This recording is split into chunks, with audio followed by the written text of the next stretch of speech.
Yeah. I mean, that really depends. If Donald Trump is a cult leader, then his sponsors over the past 4 years have been Facebook and Twitter. That's right. And so they take him off of Twitter, take him off of Facebook, and disinformation falls by 73%. Does that have an impact? Yes.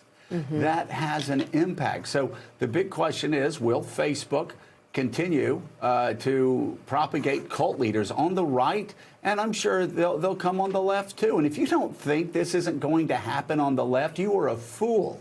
Yeah. You are a fool, because that's the danger of Donald Trump. It's not Donald Trump. Donald Trump, listen, I know you're like, oh, Trumpism stays around for... No.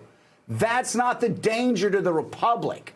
The danger to the Republic is the people on the right, people on the left, people in the center, people who believe in nothing have seen how easy it is to like break into American democracy and actually put it at risk. And they're thinking, you know, if Donald Trump weren't so stupid, that's what they're thinking, not me, of course. I would never say that about any president. But they're thinking, if Donald Trump weren't so stupid, he actually could have pulled this off, right? That's what they're thinking. So it is up to you. It is up to me. It is up to Facebook. It is up to Twitter. It is up to all of us to make sure this never happens again. And yes, oh, Joe, you and Mika were responsible because you had him on a lot in 2015. Guilty. Awesome. Does that make you feel better? Okay, fine. Now focus with me, if you will.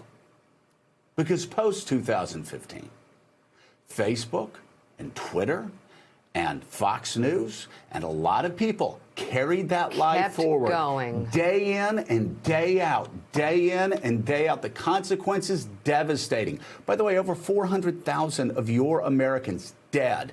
More people than were killed in World War II. More people than were killed in World War I.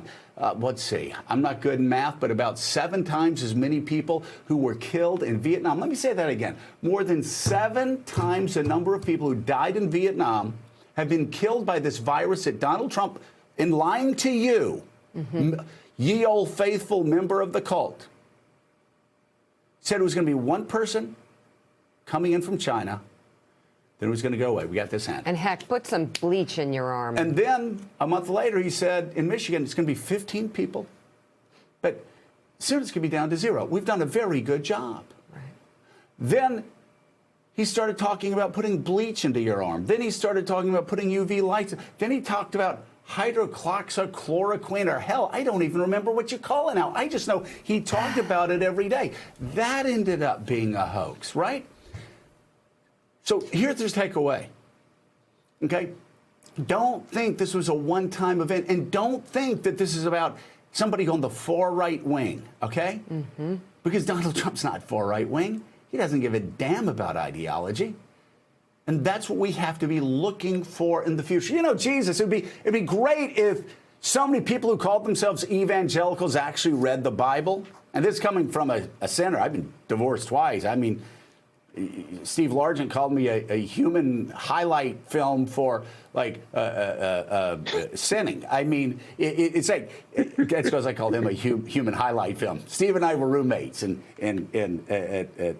Congress. But if they actually read the Bible, they would be knowledgeable of Jesus's warning, beware of false prophets.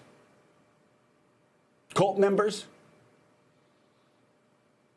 with all heads bowed, with all eyes closed, whisper after me, beware of false prophets. You don't know where they're going to come from. Jesus warned us about that too. If you don't love Jesus, if you're saying, why is he talking about Jesus so much? I'm not talking to you.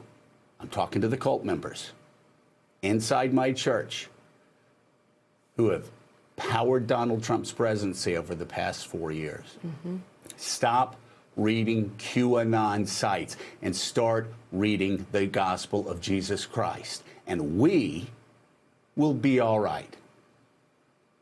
Mika, that's my mini sermon for the 6 o'clock I really hour. liked it. I would like to make a little point to one thing you said, and that is about Twitter and Facebook, who just right now ad hoc have decided to ban President Trump, and in at least Twitter, disinformation is down 70+%, showing just how damaging they have been letting him run rampant over the past 4 years. But banning Trump is not the issue, that they are not the people who can decide what can be out there and what can't. They are publishers. They are publishers. Okay? They need to be recognized and until you as such. are recognized as one and act like one, you're part of the problem, whether it's from the right or the left. And hey, thanks so much for watching our YouTube channel. You can follow up on today's top stories and breaking news, or catch up on your favorite MSNBC shows all in one place. Download the NBC News app today.